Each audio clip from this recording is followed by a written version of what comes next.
Okay, chapter number 4, sources of business finance, additional practice questions. Question number 1, Telefar is telecom company which is financed by its owners. Telefar एक telecommunication company है जिसको उसके owner finance कर रहे हैं। अब तक इस स्टेटमेंट से पता चला कि ये इक्विटी फाइनेंस्ड कंपनी है, ठीक है। These assets are purchased from ASB bank, और इस के एसेट्स जो है वो परचेज किए गए हैं ASB बैंक से। आप बैंक से कब एसेट परचेज करते हो? जब आपने उधार पे परचेज करने होते हैं, आपने लीज करने होते हैं, इंस्टॉलमेंट परचेज करनी होती है। इसका मतलब है कि यहाँ पे डेट फाइनेंसिंग लग गई, सही है। तो जो पहली लाइन थी कि which is finance by its owners, तो finance by its owners but from some other sources. तो यहाँ पे इक्विटी फाइनेंस भी और डेट फाइनेंस भी है, समझे किस तरीके से पढ़ते हैं, ठीक है। The payment is made to bank on monthly basis, और इस स्टेटमेंट तो और पक्का कर दिया कि मंथली पेमेंट पे, अगर मंथली बेसिस पर पेमेंट हो रही है तो इट मींस कि यहाँ पे पेमेंट अभी तक नहीं हुई, उधार वाला गेम चल रहा है। City towers of telecom are pledged for further cash raising to make payment to supplier. इन्होंने अपने सिटी टावर्स को भी गिरवी दे दिया ताकि वो कैश रेज कर सके अपने सप्लायर को पेमेंट करने के लिए। इसका मतलब तो है कि पूरा पूरा उधारी पे बिजनेस चल रहा है। Asif is the finance manager, finance का मैनेजर है आसिफ, यानी कि जिसने सारी चीजें की हैं। रिस्पॉन्सिबल है for planning the financial needs of the company for current and future operations. Statement तो मेरे ख्याल से बिल्कुल समझ आ गई होगी। अब इसमें आपके पास 4 एमसीक्यूज हैं। A, Asif ensures that funds management is always in line with dash of the company, always with the goals and objectives of the company. तो आंसर है 4।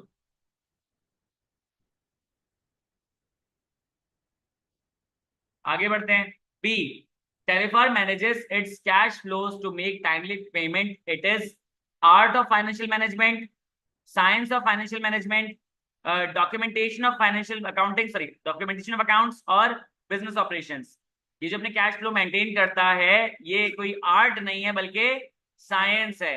यार आज मेरा दिल कर रहा है तो मैं कैश शामिल नहीं करूं, आज मुझे ना ख्वाब में आया था कि कैश शामिल कर लो, डबल कर लो, ऐसा नहीं होता।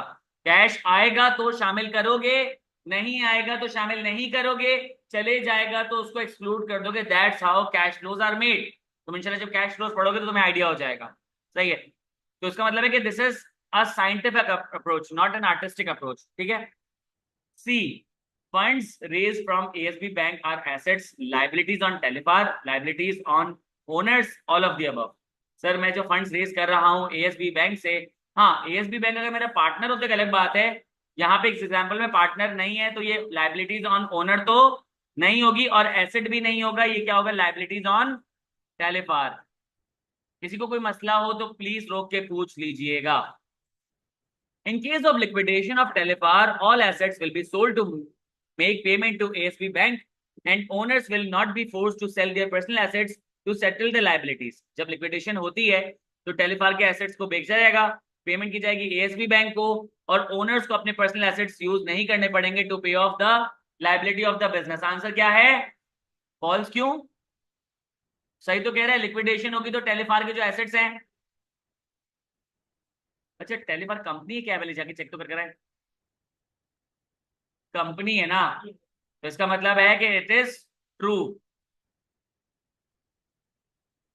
एक minute, sorry sorry sorry, will not be liable, सही है ना, तो सही ना, ट्रू आना, स्टेटमेंट सही है, ये स्टेटमेंट सही है ना, स्टेटमेंट गलत है कि गलत सही है, स्टेटमेंट सही है तो इट्स ट्रू। फॉल्स कैसे होगा? आगे बढ़ जाए। ये कह रहा है कि ओनर्स को फोर्स नहीं किया जाएगा तो इट्स ट्रू। अगर कहते हैं ओनर्स को फोर्स किया जाएगा तो मैं कहता फॉल्स। तो इसलिए एक दफा रीड कर लिया करें, कभी देखा मैं भी कंफ्यूज हो गया। अगर आपको नहीं समझ आए, आंसर नहीं समझ आ रहा, वापस जाके स्टेटमेंट पढ़ लें, आपको आइडिया हो जाएगा इट्स ट्रू। कोई मसला है यहाँ पे? पहला सवाल सॉल्व हुआ अभी तक। आगे बढ़ते हैं, सही है। Funds required for purchasing current assets to start a new factory to produce jackets is an example of. आपको फातिमा करिए sir, liability on Telefar, liability on Telefar का मतलब है liability on company. Telefar company का नाम है तो मैं कंपनी बोलूँ या टेलीफार बोलूँ? मैं बोलूँ ये यूनिलीवर की लाइबिलिटी है, या मैं कहूंगा ये कंपनी की लाइबिलिटी, मींस द सेम। सही है। कह रहा है कि जो फंड्स रिक्वायर किए, फंड्स चाहिए थे करंट एसेट परचेज करने के लिए, नई फैक्ट्री स्टार्ट करके उसमें जैकेट्स प्रोड्यूस करने के लिए, किस चीज की एग्जांपल है? Fix capital requirement, ploughing back of profits, working capital requirement, lease financing. अगर इस पूरी स्टेटमेंट में ना ये करंट एसेट यूज नहीं करता वर्ड, अगर ये फ्रेज करंट एसेट यूज नहीं करता तो मैं जाता फिक्स कैपिटल रिक्वायरमेंट पे, क्योंकि तुम एक नई फैक्ट्री स्टार्ट कर रहे हो और उस पर नया प्रोडक्ट लॉन्च कर रहे हो तो फिक्स कैपिटल होता। लेकिन यहाँ पे क्या कर दिया कि इस नई फैक्ट्री के प्रोडक्शन लाइन में तुमने क्या परचेज करने, करंट एसेट्स, तो it's working capital requirement. Current assets जो है या करंट लाइबिलिटीज जो है वो होती है वर्किंग कैपिटल रिक्वायरमेंट को मीट करने के लिए, और फिक्स्ड एसेट और फिक्स्ड लाइबिलिटीज होती है फिक्स कैपिटल रिक्वायरमेंट को फुलफिल करने के लिए होती है। Am I clear? आगे बढ़ जाएं। प्लीज किसी का कोई सवाल कंफ्यूजन है पूछ लीजिएगा। सही है। Share holders in Pulse MED, a public limited company, can vote in meetings on various matters. They are called owners of the company, partners of the company, executives of the company, directors of the company. Shareholders जो हैं वो क्या कर सकते हैं, vote कर सकते हैं, तो उनको ओनर्स कहेंगे। सही है। इसमें किसी का कोई मसला? आगे बढ़ जाते हैं। The term redeemable is used for commercial paper, equity shares, public deposits, bonds.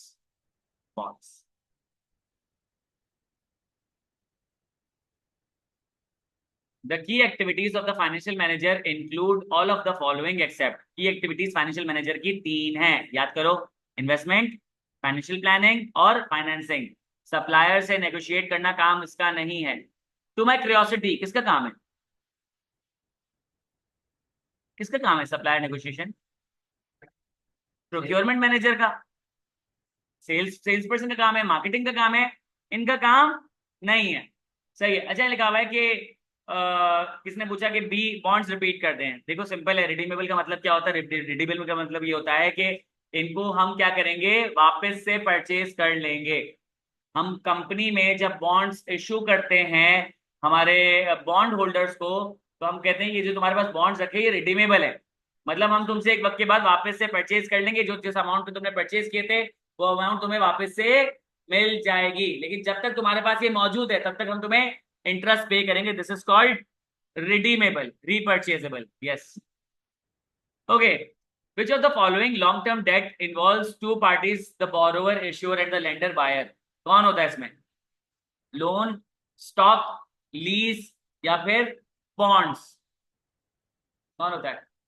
देखो लोन भी शॉर्ट टर्म लॉन्ग टर्म होता है, स्टॉक तो डेफिनेटली डेट इंस्ट्रूमेंट है ही नहीं। सही है। लीज भी लॉन्ग टर्म शॉर्ट टर्म होता है। क्या बचा? बॉन्ड। बॉन्ड कभी भी शॉर्ट टर्म नहीं होता। मैं दुनिया जहां की ख्वारी करूं, बॉन्ड्स ऑफर करूं, बॉन्ड्स को छपवाऊं, ऑफर करूं, एप्लीकेशन फिल करवाऊं, मार्केटिंग करूं, फिर जब बॉन्ड इशू कर दिए 6 महीने बाद वापस ले लूंगा, तो पैसे जमा ही क्यों किए थे? तो इससे ज्यादा तो बेहतर है कि बैंक से लोन ले लेते। सही है। कटोरा पकड़ के भीख मांग लेते, उसमें जल्दी ज्यादा पैसे मिल जाते। ठीक है, आगे बढ़ते हैं। 7, lease agreement is secured against the asset in case of non payment the asset में बी। जब लीज एग्रीमेंट में क्या होता है कि एसेट के अगेंस्ट आपको लोन मिलता है, तो पेमेंट नहीं करोगे तो क्या होगा? Sold in market, sold to lender, revalued for next loan, और रीपोजेस्ड या repossessed, revalued, sold to, sold in. ये जा रहा है किसके पॉइंट ऑफ व्यू से? जा रहा है जिसके पैसे हैं, जिसको जिसको पैसे चाहिए वो क्या करेगा? उसे रीपोजेस कर लेगा, वो बंदा रीपोजेस करेगा। ठीक है। अब उसको रीपोजेस करने के बाद क्या है? वो मार्केट में सेल कर दे, वो लेंडर को सेल कर दे, नेक्स्ट टर्म के लिए उसको रीवैल्यू कर दे, उसकी मर्जी है, वो रीपोजेस कर लेगा। भाई मैंने लेट सपोज ये एसी जो है ना, मैंने बोला बच्चे गर्मी में पढ़ रहे हैं, एक एसी लीज पे ले आता हूँ। सही है। मैं लीज पे लेकर आया, मुझे बच्चों ने फीस नहीं दी, धोखा दे दिया। अब मैंने बोला भाई ले जाओ रीपोजेस कर लो, तो क्या करेगा? उसको रीपोजेस कर लेगा और बराबर वाले आरईटी को भेज देगा। आगे बढ़ते हैं। Banks offer cars to customers for certain amount of down payment and then subsequent installments to be paid for 5 years or so. This is referred to as, वैसे तो ये इंस्टॉलमेंट सेल्स है, लेकिन इंस्टॉलमेंट सेल्स हमने पढ़ा नहीं है और इसमें मौजूद भी नहीं। कह रहा है कि बैंक ने कस्टमर को कहा कि तुम एक डाउन पेमेंट दो। लेट्स सपोज गाड़ी 10 लाख की है, तुम दो 2 लाख रुपए, और बाकी के जो 8 लाख रुपए तुम किस्तों में दे देना। सही है। और 5 साल में गाड़ी तुम्हारी। सही है। ये है फाइनेंस लीज, क्योंकि फाइनेंस लीज में एक ऑप्शन होता है कि लीज एंड होते वक्त उसके पास ऑप्शन होता है गाड़ी परचेज कर सकता है। यहाँ पे इन्होंने ऑप्शन पहले ही अवेल कर लिया है, तो it's bank finance lease. Then आसान है यार, नॉट बैड। आगे जाके मैं सॉरी मेरी काली जबान है, मुश्किल हो जाएंगे अचानक से, देखते हैं आगे। Finance lease may allow borrowers keep the asset after the payment of all due installments and further paying a negotiated price of the asset। ऐसा होता है कि नहीं होता सर? फाइनेंस लीज में ऐसा होता है। सही, मैं जज्बात में आगे गलत टिक कर दूं कोई, तो मुझे जज्बात से वापस ले आना। 10. Accounts payable can be a source of short-term finance in the form of credit that is availed from the supplier on the supply of raw material। Accounts payable क्या एक short term source of finance है, जिसमें क्या होता है कि हम उधार पे सामान परचेज करते हैं सप्लायर से, ताकि हम अपनी जो रिक्वायरमेंट है परचेजिंग की वो फुलफिल कर सके जब भी हमारे पास कैश मौजूद ना हो। Isn't it true? Yes it is.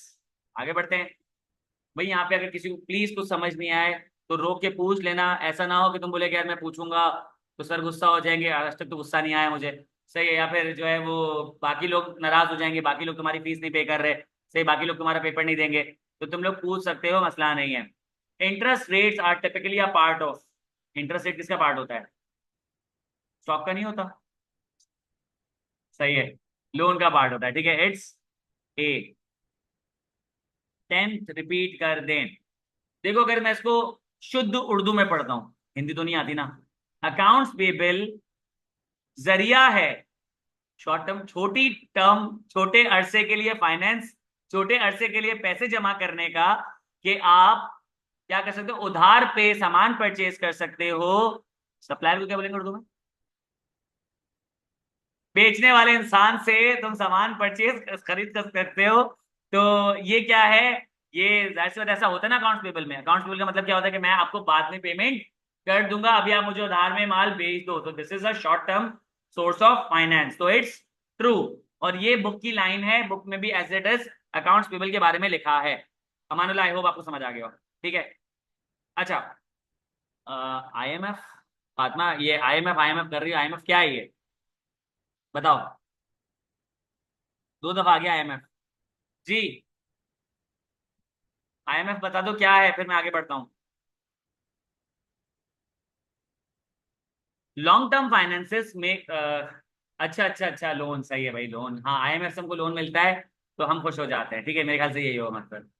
Long term finances may come with certain conditions and regulations such as maintaining certain mix of capital structure and level of current ratios।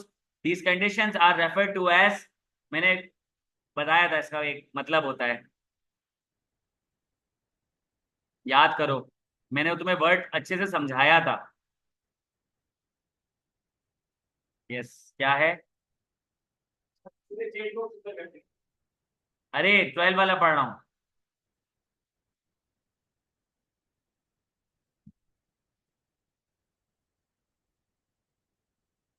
Long term finance कुछ conditions कुछ regulation के साथ आती है, कि जैसे आपने कुछ कैपिटल, आपने कुछ मिक्सचर बनाना है कैपिटल स्ट्रक्चर का, कुछ करंट रेशियोज को आपने मेंटेन करना है, तो ऐसे कवानीन को कहते हैं कैविएट। कैविएट वो लॉज और वो रेगुलेशंस होते हैं जो आपको अप्लाई करने होते हैं। भाई मैंने तुम लोगों को कह दिया कि तुमने मुझसे पैसे मांगे, वैसे तुम्हें होते नहीं है लेकिन मैंने दे दी तुम्हें। मैं तुम्हें कहा कि मैं तुम्हें पैसे इस शर्त पे दे रहा हूँ कि तुमने अगले 5 दिन तक जो है ये सारे मुझे एमसीक्यू याद करके सुना देने हैं। सही है, तो अगर तुमने अगले 5 दिन मुझे एमसीक्यू याद करके सुना दी, तुमने कैविएट को मीट किया, तो मैं तुम्हें पैसे दे दूंगा पूरे 12.5 रुपए। सही है, तो ये क्या है, कैविएट है। आगे बढ़ जाए। हाँ, 12.5 रुपए, पहले मैं किसी से ले लेता हूँ फिर मैं आपको दे दूंगा, ठीक है। Okay. 13, convertible bonds can be converted to equity shares after a specified period, making them more appealing to the borrower as it is book की line है, it's true। क्या कह रहा है इसमें, बताओ कोई क्या कह रहा है, क्या बात कर रहा है ये?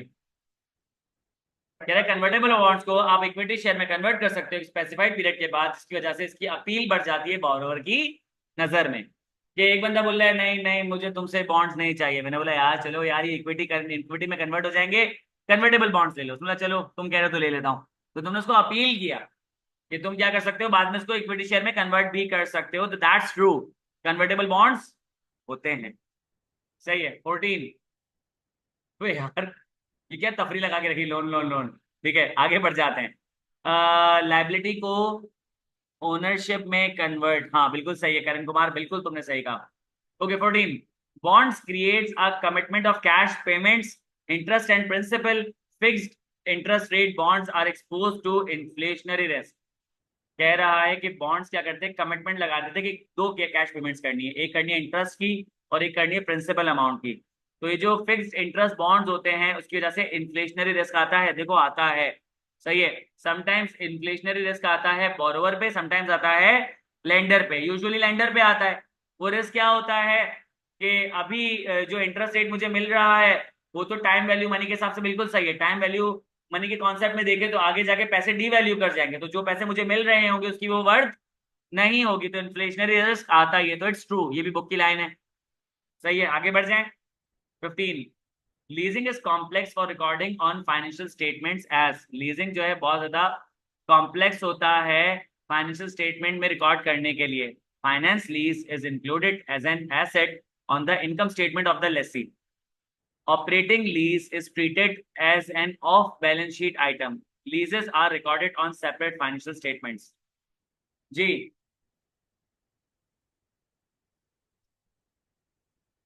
ए बी सी या डी? हाँ, सी। और कोई? सोचो, ये जरा गौर से पढ़, तुम लोगों ने अकाउंटिंग पढ़ ली है। हाँ, बी, डी, चलो डी आ गया और सी आ गया। कोई है मुसलमान ए और बी पे गवाही देने वाला? नहीं है, आंसर इज बी। देखो ए कैसे गलत है, finance lease is included as an asset on the, अब तक सही है, income statement, balance sheet of the lessee. Income statement में कौन सा एसेट रिकॉर्ड होता है? तभी मैं तुम लोगों को क्या कहा था कि अकाउंटिंग पढ़ी हो, तो ए तो रहा ही नहीं, तो जिसने डी कहा था तो बी बच गया, तो आंसर इज बी। अब लोग सर आंसर ए है और डी है, बस ए हटा दें, सही है। ठीक, हाँ तो लिया, बस बस आई एम डन, मसला नहीं है। खाओ खाओ, ठीक है, खाओ खाओ जी। Answer is B. Operating lease जो है उसको off balance sheet item treat किया जाता है, उसको बैलेंस शीट से दूर रखा जाता है, यानी कि इनकम स्टेटमेंट में उसको एक्सपेंस आउट कर दिया जाता है। यही पढ़ा था हमने। आंसर ए हो सकता था अगर यहां पे लिखा होता on the balance sheet of the Lesi. अब इसमें बच्चे अगर लेट्स वो गलती कर कर आते हैं तो क्या मसला है कि हम लोगों ने सवाल को सही से रीड नहीं किया। सही है, तो सवाल बुक में डी है, बुक में गलत है भाई। फिर उन्होंने यहाँ पे ऑन द लिखा ना, on the income statement of the Lesi, तो बैलेंस शीट वर्ड ने लिखा होगा तो इन्होंने ए ए बी कर दिया, दो मार्क्स हमारे कटेंगे।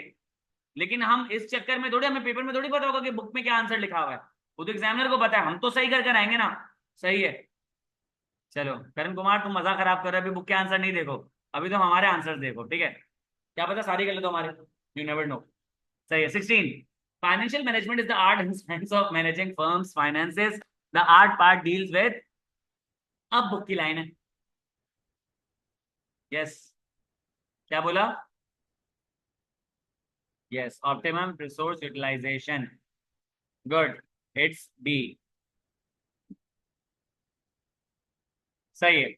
17, बुक की लाइन जी, आंसर बताओ।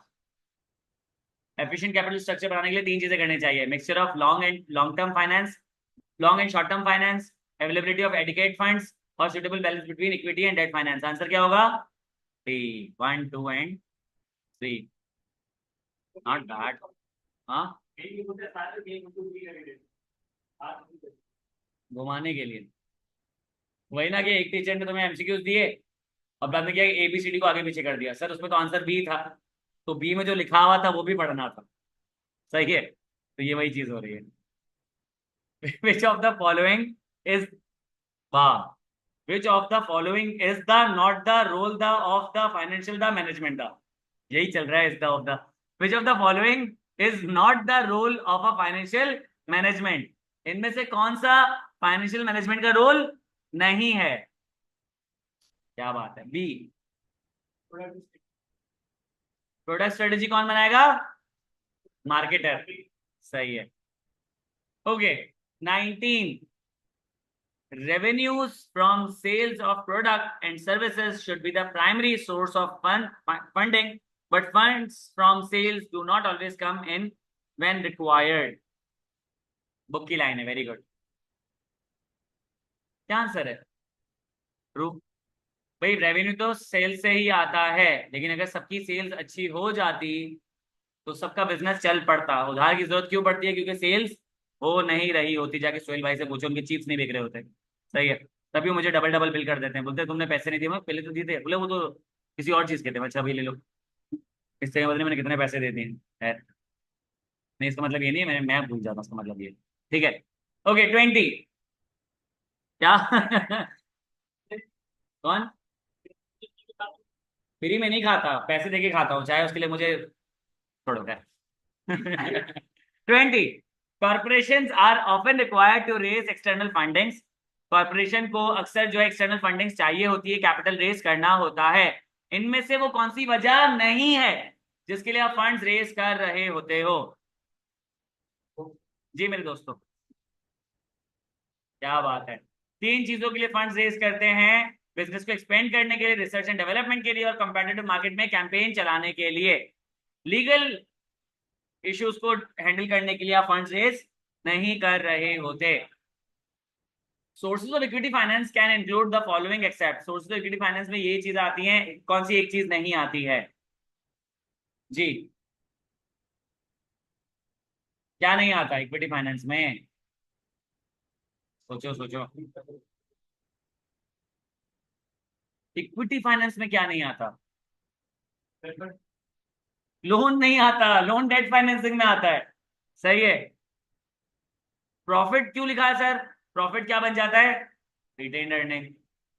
तो प्रॉफिट भी आता है, कॉमन स्टॉक भी आता है। भाई इक्विटी फाइनेंस की डेफिनेशन क्या थी?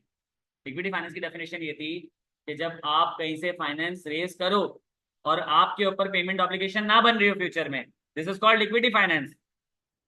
आपने प्रॉफिट कमाया, सही है, आपने उसको रिटेन कर लिया, आप डिविडेंड नहीं दे रहे हो, इसका मतलब कोई पेमेंट ऑब्लिगेशन नहीं बन रही है। आपने कॉमन स्टॉक जो है मार्केट में ऑफर किए, लोगों ने शेयर परचेज कर लिए, अब वो शेयर तुम वापस से परचेज नहीं करोगे। अगर तुम्हारी खुद का दिल है तुम परचेज करते हो, तुम्हारे पे कोई ऑब्लिगेशन। एक बंदा बोलेगा तुम्हारे शेयर तो सड़े हुए हैं, वापस दो, पैसे ले लो, पैसे दे दो मेरे, ठीक है? ऐसा नहीं हो सकता। अब वो शेयर किसी और को सेल कर देगा। प्रेफरेंस स्टॉक का भी यही होता है, सही है। तभी जो है आंसर इज लोन। हाँ सर, मैं जब लोन लेता हूं तो एक बंदा आके बोलता है मेरे पैसे वापस करो, बोले तुमने गिफ्ट नहीं दिया था।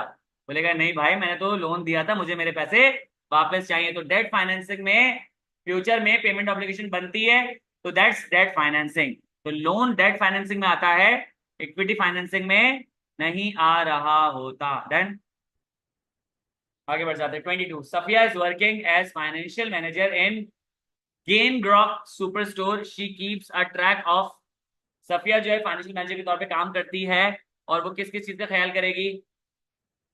Day to day operation, cash flows, data, funding needs, capital structure, all of the above. Answer is all of the above.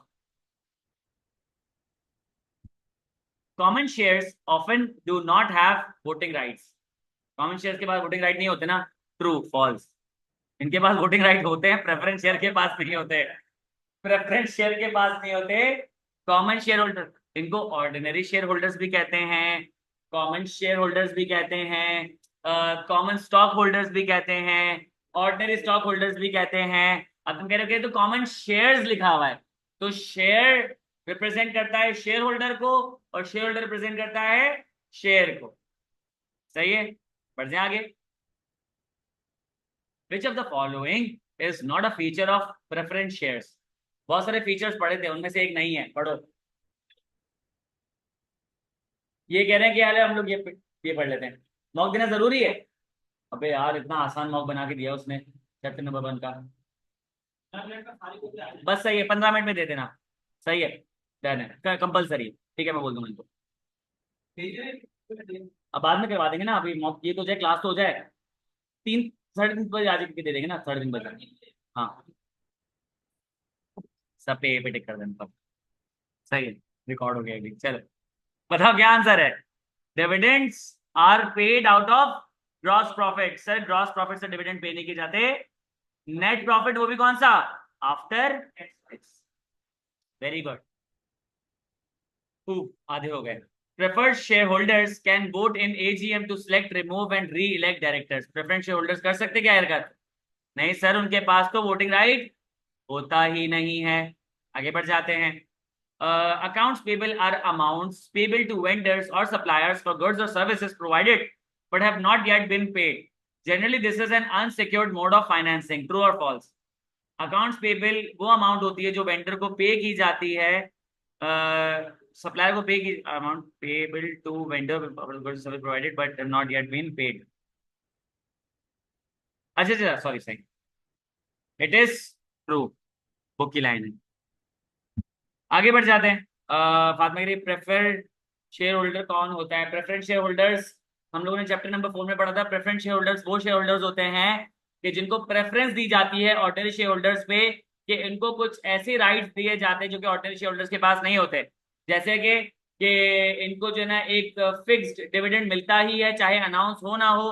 अगर जिस साल जो है डिविडेंड अनाउंस हो जाएगा तो रैंकिंग में पहले ये आएंगे, फिर ऑर्डिनरी शेयर होल्डर्स को मिलेगा. और अगर कंपनी लिक्विडेट हो रही हो तो ऑर्डिनरी शेयर होल्डर से पहले नंबर इनका आएगा अपने शेयर्स की अमाउंट रिसीव करने का. हाँ, जिनके नहीं नहीं जिनके ज्यादा शेयर नहीं हो, जिनके शेयर में फीचर्स करेक्टरिस्टिक्स ज्यादा हो. भाई एक बंदे के पास 500 ऑर्डिनरी शेयर हो सकते हैं, 500 प्रेफरेंस शेयर हो सकते हैं. तो नंबर ऑफ शेयर्स का मसला नहीं है क्वालिटी ऑफ शेयर्स का. ऑर्डिनरी शेयर में ऑर्डिनरी शेयर्स होते हैं, इसमें प्रेफरेंस शेयर्स होते हैं. सही है, ये पढ़ लेना, इंशाल्लाह समझ आ जाएगा. वरना मैं इंशाल्लाह टाइम मिलेगा तो चैप्टर नंबर 4 रिवाइज कराऊंगा तो उसमें बता दूंगा. 27. Bushra is finance manager in pen book corporation. Her core activities includes G risk management, training and development, production planning. None of the above. None of the above. Finance manager है, इन सब चीजों से इसका कुछ भी लेना देना नहीं है. ठीक है, मैमूना है, मामूना है, कौन है? अच्छा, Mamuna is sales representative in Haier. सही है. She is engaged in an argument with finance manager in a recent meeting. The argument could be about. Maimuna जो है सेल्स रिप्रेजेंटेटिव है, उसका फड्डा हो गया फाइनेंस मैनेजर के साथ. फड्डा किस चीज पे हो सकता है देख लो. Company's product policy as it will affect her ability to make sales. नहीं, कंपनी की पॉलिसी से फाइनेंस मैनेजर का कुछ भी लेना देना नहीं है. कंपनीज क्वालिटी कंट्रोल पॉलिसी, नहीं सर, ये फड्डा इसका होगा ऑपरेशंस मैनेजर के साथ. सही है. Companies credit and collection policy as it will affect her ability to make sales. अक्सर फाइनेंस डिपार्टमेंट वाले बोलते हैं कि नहीं भाई, हम तुम्हारी सेल्स नहीं मानेंगे अगर वो क्रेडिट सेल्स होगी. हम कैश सेल्स मांगते ताकि हमें पैसे मिले, लिक्विडिटी हमारे पास आए. तो फाइनेंस वाले चाहते लिक्विडिटी आते हैं, सेल्स वाले बोलते हैं हमें तो सिर्फ बेचने से मतलब है, वो क्रेडिट हो या फिर कैश हो. तो आंसर है सी. बाद में ऑपरेशन मैनेजर हर जगह, सारे मैनेजर हर जगह आ जाते हैं भाई. सही है. आगे बात करते हैं 29 पर आ गए हम लोग. यार not bad. An efficient capital structure is that provides, क्या करेगा capital? Long term growth of the company, short term survival, profit maximization, none of the above. क्या आंसर होगा भाई? एफिशिएंट कैपिटल स्ट्रक्चर जो है इनमें से कोई भी चीज प्रोवाइड नहीं करेगा भाई. ना ही long term growth of the company provide करेगा. सही है, क्योंकि एफिशिएंट कैपिटल स्ट्रक्चर तो साल बाय साल चेंज हो जाता है. शॉर्ट टर्म सर्वाइवल मतलब अगर लेट सपोज आपने कैपिटल स्ट्रक्चर को एफिशिएंट कर लिया तो आप थोड़ी सर्वाइव कर जाओगे. सर्वाइवल से इसका कुछ भी लेना देना नहीं होता. ना ही ये प्रॉफिट मैक्सिमाइज करके दे रहा होता. Answer is none of the above. ठीक है, आगे बढ़ जाते हैं. Telco 30. Telco is purchasing telecom equipment from international suppliers. ठीक हो गया, इंटरनेशनल सप्लायर से सामान परचेज करे टेल्को वाले. कंपनी ने एग्री किया है कि वो क्रेडिट टर्म पे 3 महीने में सप्लायर से क्रेडिट टर्म पे बात करेंगे. हम 3 महीने के बाद पेमेंट किया करेंगे बेसिकली. गुड्स रिसीव किए, टेल्को ने क्या किया कि अब लोकल बैंक से कहा कि भाई पेमेंट कर दो आफ्टर 3 मंथ्स. तो ये क्या है? This is form of long term loan, नहीं जो शॉर्ट टर्म लोन हुआ ना. Accounts payable are quick source of financing. Sir ये आंसर लग रहा है. बैंक लोन नहीं, बैंक लोन नहीं है. None of the above. आपने क्या किया? सीधा अकाउंट्स पेबल परफॉर्म किया कि भाई माल मुझे अभी बेच दो, मैं तुम्हें 3 महीने के बाद पैसे दे दूंगा. कोई मसला? आगे बढ़ जाते हैं. Every retailer can obtain short term loans for purchasing inventory as it is available and returnable within 1 year. हर रिटेलर को जो है रिटेलर क्या कर सकता है? शॉर्ट टर्म लोन परचेज कर सकता है. सॉरी, शॉर्ट टर्म लोन क्या कर सकता है? ऑप्ट कर सकता है, ऑब्टेन कर सकता है ताकि वो परचेजिंग कर सके इन्वेंट्री वगैरह की. तो this is true. 32. Committed line of credit is best source of finance for factory to finance working capital as it can be obtained at any time during the year with choice of amount to withdraw and pay interest on the amount borrowed. सही है, simple है, book की line है, कोई मसला है इसमें? Committed line of credit पता है ना क्या होता है? कमिटेड लाइन ऑफ क्रेडिट क्या होता है?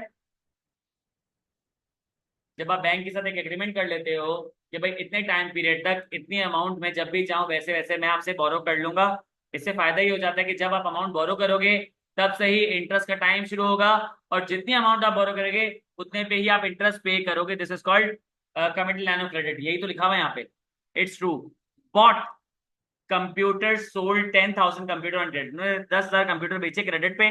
फाइनेंस मैनेजर ने नेगोशिएट किया बैंक के साथ कि वो लोन करे, सॉरी लोन रिसीव करे कैसे? By surrendering 10,000 invoices to bank.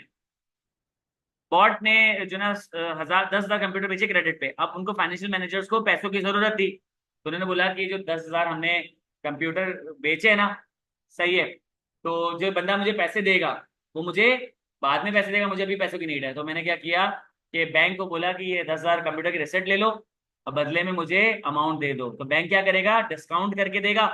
Bank अगर एक कंप्यूटर 1,000 100 रुपए का है तो उसका मतलब क्या हो गया कि आपके पास कितनी अमाउंट बन जाएगी? कितनी अमाउंट बन जाएगी? 10 लाख बन जाएगी। तो 10 लाख रुपए के हिसाब से बैंक ने आपको दी लेट्स सपोज 8 लाख रुपए, तो 2 लाख का क्या किया उसने? डिस्काउंट किया। This is called what? Discounting या फैक्टोरिंग। सही है। Bot will receive loan amount less than invoices. Bot will receive full amount नहीं, Bot will pay interest on loan नहीं, Bot will receive all invoices back after return of loan नहीं, Bot will receive loan amount less than invoices. Answer is A. 34. There are chances that in an operating lease arrangement might impose certain restrictions on the use of assets such as, क्या restriction लगा सकता है कि it may not allow lessor to make any modification in the asset. lessor modify क्यों करेगा? Does not make sense. lessee को कहता तो चलो समझ भी आता, it may not allow the lessee to use the asset in a specific time of the day. कि बोल दिया कि भाई तुम जो मशीन ले रहे हो ना, तुम सुबह 8 बजे से लेके 6 बजे तक नहीं चलाने, बोलेगा हमारा टाइम ही यही है, तो ऐसी कोई रिक्वायरमेंट नहीं लगा सकता। It may not allow the lessee to make use of the asset. तुम्हें लीज पे तो दे रहा हूँ लेकिन तुम उसको यूज नहीं करोगे, सही है, तो बोलेगा तेरे पास रखिए मेरे पास रखिए, तो लीज कहाँ से हुई? It may not allow the lessee to make any modification in the asset. Answer is D. आगे बढ़ते हैं। 35. Long term bank loans obtained by corporations are always unsecured या फिर सिक्योर्ड? लॉन्ग टर्म लोन्स हमेशा secured होते हैं। Secured का मतलब कोई ना कोई चीज सिक्योरिटी के तौर पे, प्लेज के तौर पे दी जाती है, सही है। Bonds are long term financing methods that always carry risk of market, currency, reputation, inflation. अभी पढ़ कर इन्फ्लेशन। रिटेन अर्निंग डाइल्यूट कर देती है ओनरशिप को। जी बताओ फॉल्स क्यों? फॉल्स क्यों नहीं करती ना? तुम कह रहे हो डाइल्यूट नहीं करती, क्यों नहीं करती? क्योंकि मैं किसी को शेयर थोड़ी बेच रहा, ओनर्स थोड़ी बढ़ रहे। रिटेन अर्निंग मेरे पास पैसे प्रॉफिट आया, मैंने ओनर्स को नहीं भेजा, अब मैं उस पैसों को यूज करूंगा तो इससे मुझे किसी को ओनरशिप बांटने की जरूरत नहीं पड़ रही है, तो इट्स फॉल्स। यहाँ पे आपकी ओनरशिप डाइल्यूट, सही है, बिल्कुल सही कहा मुनीबा कि वैसे ही आप प्रॉफिट कमा चुके हो, आप उसको सिर्फ यूज कर रहे हो, तो प्रॉफिट यूज करने में ओनरशिप डाइल्यूट नहीं होती। Dividend is payment of profit to share holders. Loan borrowed by corporations are liability on, जो आप लोन बोरो करते हो, कॉर्पोरेशन जो लोन बोरो करती है वो किसकी लायबिलिटी? डायरेक्टर्स की, शेयर होल्डर्स की, मैनेजर्स की, कॉर्पोरेशंस की। Shareholders do not have to worry about their share holding being diluted इन।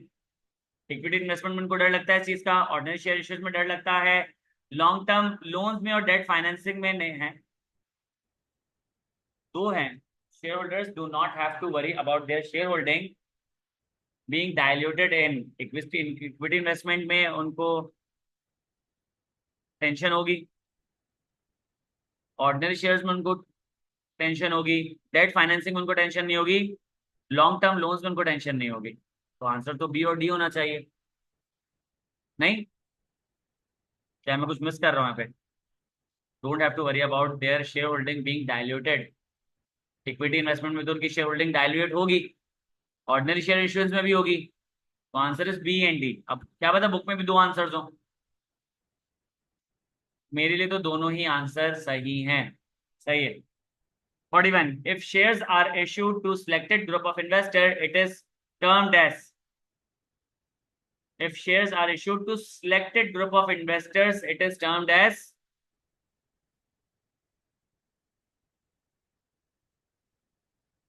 मैं 40 समझा रहा हूँ जी।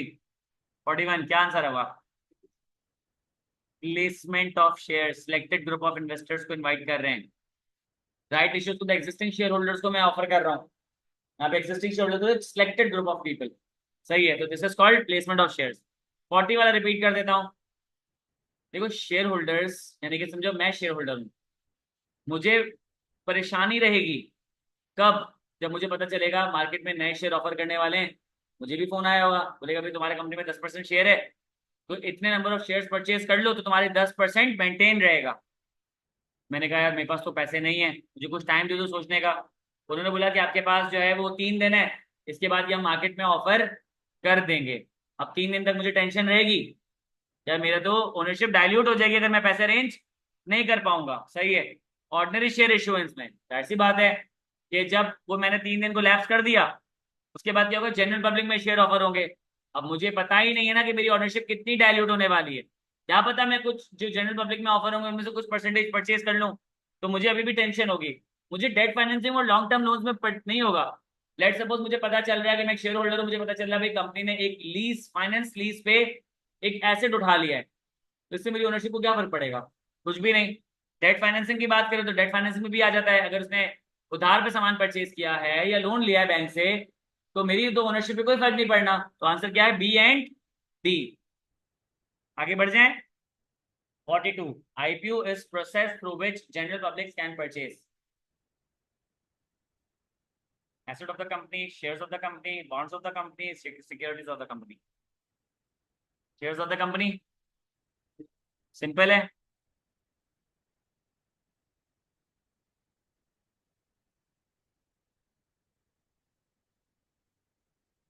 दीवान, मुझे तुम्हारे कमेंट समझ नहीं आया, वापस से अगर तुम रिफ्रेश करो तो। 43, companies gain tax advantages on payment of large dividends to share holders. Company को टैक्स एडवांटेज मिलता है कि वो लार्ज पेमेंट करते हैं, लार्ज डिविडेंड पे करते हैं शेयर होल्डर्स को, तो उनको टैक्स एडवांटेज मिलता है। नहीं sir, dividend is after you have paid the taxes. अब टैक्स पे कर दिए, डिविडेंड दो नहीं दो, कम दो ज्यादा दो, कोई फर्क नहीं पड़ता, इट्स फॉल्स। इन्वेस्टर क्या प्रेफर करेंगे? Ordinary shares, bonds, preferred shares या फिर सिक्योर्ड शेयर्स?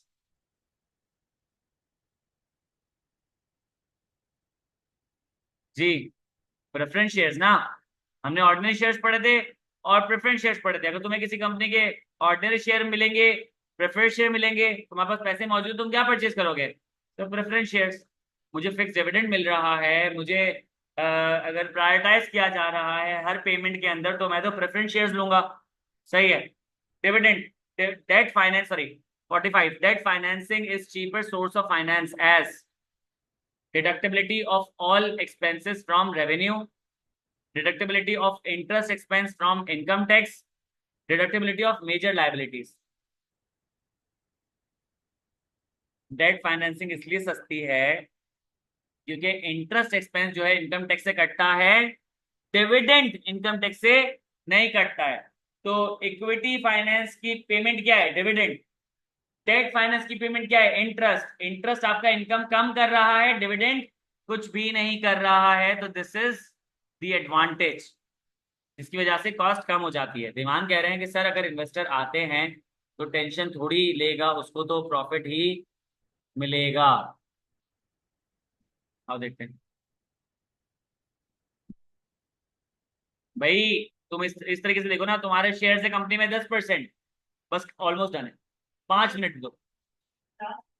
हाँ, तो उनको बिठा दो ना, ये आ जाएंगे। ये भाई जो मैं तुझे बताऊं ना, ये इतने प्रिपेयर्ड है ना, ये सब टेस्ट देंगे तो 10-10 मिनट में, 20-20 मिनट में। बता रहा हूँ, ये इन्होंने इन्होंने टेस्ट ऐसा बनाया यार। बिठा दे इनको, बस मैं भेज रहा हूँ, 5 मिनट में भेज रहा हूँ, ज्यादा नहीं। सही है। तो इक्विटी, इक्विटी इक्विटी जो इन्वेस्टमेंट से क्या होता है कि जो एग्जिस्टिंग शेयर होल्डर्स होते हैं उनको इस चीज का डर लगता ही है कि मेरा जो इम्पैक्ट है वो डाइल्यूट हो जाएगा। भाई तुम लोग इंशाल्लाह जब ये पढ़ोगे ना, ये इसके बारे में, ये क्या बोलते हैं उसको, कंसोलिडेशन पढ़ोगे इंशाल्लाह FAR 2 में, तब तुम लोगों को इस MCQ की बात समझ आएगी। एक बंदे की अगर 20% होल्डिंग होती है ना, वो कहलाता है सिग्निफिकेंट इन्फ्लुएंसर। उसका 1% शेयर कम हो जाएगा तो वो कहलाएगा सिग्निफिकेंट इन्फ्लुएंसर। सर जिसका शेयर 50.01% है ना, वो भी वोटिंग कर सकता, वो क्या कर सकता है, वोटिंग करके चेंज कर सकता है डिसीजन को, क्योंकि बाकी को मिला के कितना होगा, 49.99। 0.01 से क्या कर सकते हो, इन्फ्लुएंस चेंज कर सकता है, हल्का सा पॉइंट हटा, उसका वोटिंग राइट चले गया। ये फर्क होता है। सही है। 46, एस्टीट्यूट corporation is private limited company. Director जो है प्राइवेट इन्वेस्टर्स से इन्वेस्टमेंट ढूंढ रहा है, क्यों? Company can not issue preference shares, company can not issue bonds, company can not raise finance from the bank, company can not issue shares on stock market. क्योंकि private company stock market पे share issue नहीं कर सकती। आगे, investors and other stake holders will hold a positive opinion about the company if it has made good profit in a year, reduced its debt obligation, distributed dividends, all of the above. 48, companies have to honor the commitment to pay back funds raised through share issuance. Company have to honor commitment to pay back funds raised through share issuance. Company को honour करना पड़ेगा commitment to pay back funds raise through share. Share issuance की थोड़ी कोई commitment होती है, इसकी कोई पेमेंट ऑब्लिगेशन नहीं बनती है, इट्स फॉल्स। आगे बढ़ जाएं। 49, when a company retains its earning it helps them to dash in future, to give more dividend, to obtain loan, to pay debt, none of the above। जब company के पास retain earning ज्यादा होती है तो वो फ्यूचर में investment कर सकती है, वो फ्यूचर में ज्यादा बेहतर तरीके से इन्वेस्ट कर सकती है। Answer is D, none of the above. Maturity date for repayment of principal amount is concern for debt financing, equity financing, share capital, या फिर रिटेन अर्निंग, डेट फाइनेंसिंग। जी बुक वालों, अब बताओ कि हमारे कितने MCQs गलत हैं, जिनके पास बुक मौजूद है यहाँ पे, किसी के पास है आंसर्स हैं?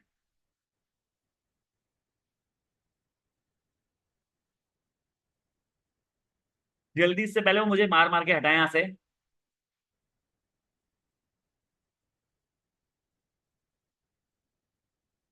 उन्हीं पर इस पे बात करते 49 पे। मुझे अपना एक MCQ गलत लग रहा है, वो मैं बताऊंगा कौन सा, मुझे बाकी सारे सही लग रहे हैं। हाँ, किसी में गलती कर दी होगी, एक ही जगह बी टिक कर ली, वो अलग बात है। जी, आंसर्स दिख गए? पहले वो किसी के पास खुले हुए आंसर्स, खुले आंसर्स। ठीक है, 50 का आंसर सही है,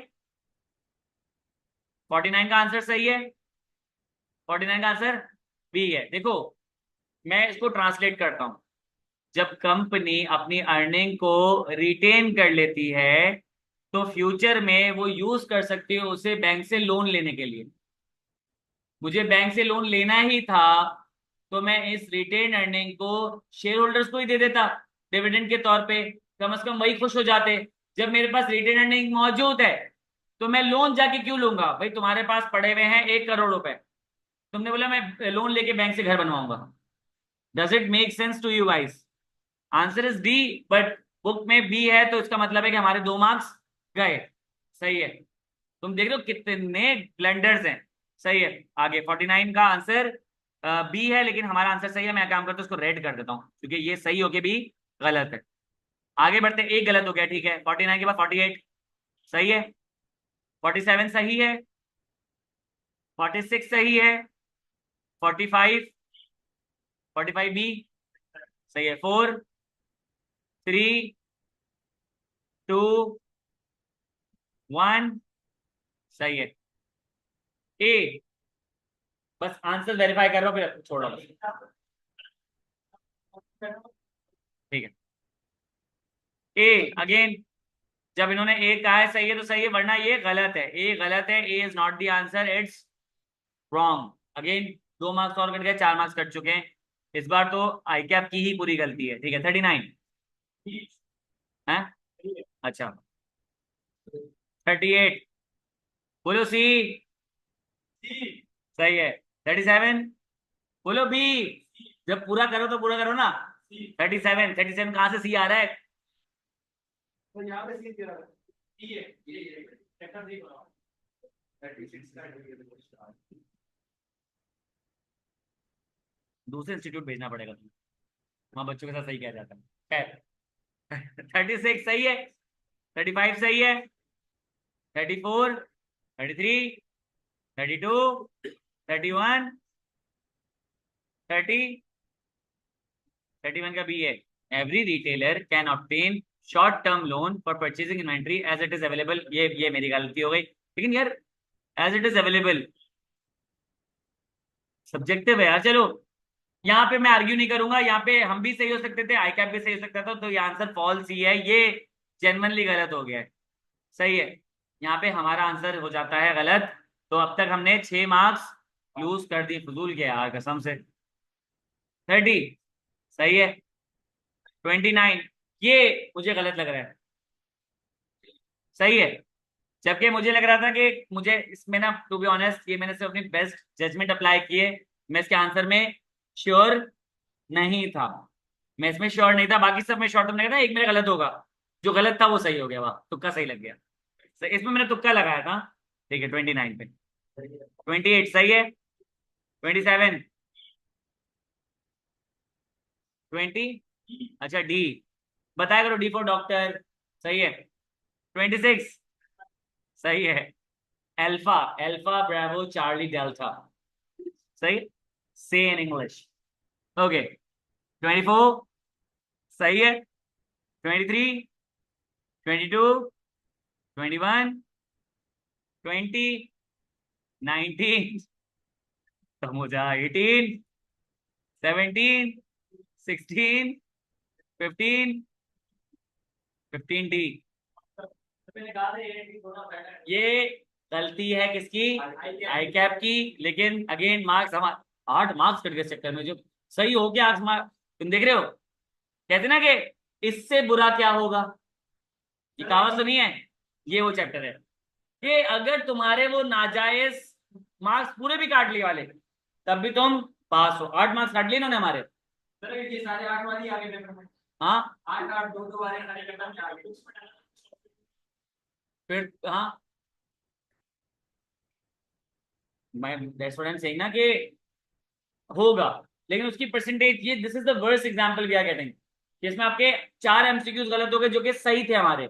सही है, कितने हो जाएंगे? 5 हो जाएंगे, 6 हो जाएंगे, बंदा पेपर फेल नहीं करेगा। ये एडिशनल प्रैक्टिस क्वेश्चन सॉल्व करने के सिर्फ तुम्हारा कॉन्फिडेंस बढ़े, और दूसरा रियलिटी चेक मिले कि यार यहाँ तो ऐसा होता है। अभी बच्चे ऑडिट के पेपर देकर आए, अब वो क्लेम कर रहे हैं, मुझे नहीं पता सच बोले झूठ बोले, कि बहुत ज्यादा बच्चे हैं, वो कह रहे हैं 100 मार्क्स का पेपर परचेज, सॉरी सॉल्व किया है, 4 मार्क्स।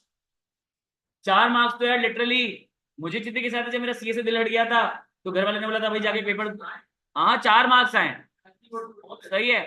तो मैंने जब पहली बार ऑडिट का पेपर दिया था ना, मैंने क्लासेस नहीं ली थी, और मैंने कुछ भी नहीं पढ़ा था। अब पेपर की रात को जब बोला कि कल जाके पेपर देना ही है, तो मैं ऐसी बुक बुक रीड करके चले गया था, मेरे 38 मार्क्स आ गए थे, बगैर मैंने कोई क्लासेस नहीं ली थी, कुछ भी नहीं पढ़ा था, सिर्फ बुक रीड करके गया था, 38 मार्क्स आए थे। तो यार ये बच्चा तो बेचारा कह रहा है मैं पढ़ के गया हूँ, 4 मार्क्स किसे कहते हैं यार?